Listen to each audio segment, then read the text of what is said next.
Have you updated your Android TV recently only to notice it feels slower, the picture looks off, or your apps start behaving strangely? Many firmware updates quietly reset key settings to their factory defaults, which means the TV may no longer be using the setup you carefully dialed in before the update.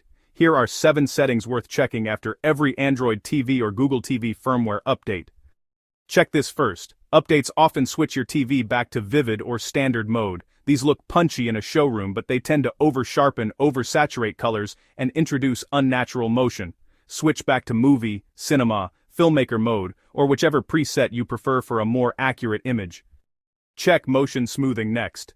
Updates can silently re-enable motion interpolation, motion flow, MEMC, or smooth motion. The name depends on your TV brand. If movies suddenly have that soap opera effect or sports look artificially smooth, this is almost always the cause. Turn it down or off unless you actually like that look. Next, firmware updates love to reset power settings. Head into power or energy options and check that energy saving, eco mode, auto brightness, and idle power saving haven't been switched back on. These can dim your screen, cut brightness, and in some cases even slow down performance. Number 4. Updates frequently turn diagnostic reporting and personalized recommendations back on. Open your privacy settings and review usage data, diagnostics, personalized ads, and voice activity. Turn off anything you don't want quietly sending data in the background.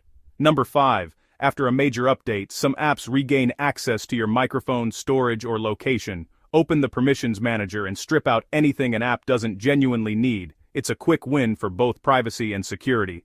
Number 6.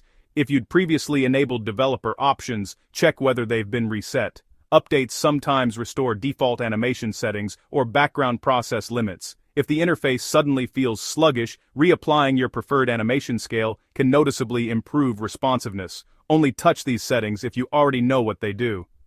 Finally, check your HDMI settings. Updates can reset HDMI format, refresh rate, HDR preferences, VRR, or ALLM. If you're running a PlayStation, Xbox, or streaming device, confirm Enhanced HDMI or Ultra HD Deep Color is still enabled. Otherwise, you may be losing picture quality or gaming performance without realizing it. Bottom line, firmware updates are meant to improve security and stability, but they often reset the settings that matter most to your day-to-day experience. If your TV feels different after an update, one of these settings is usually why.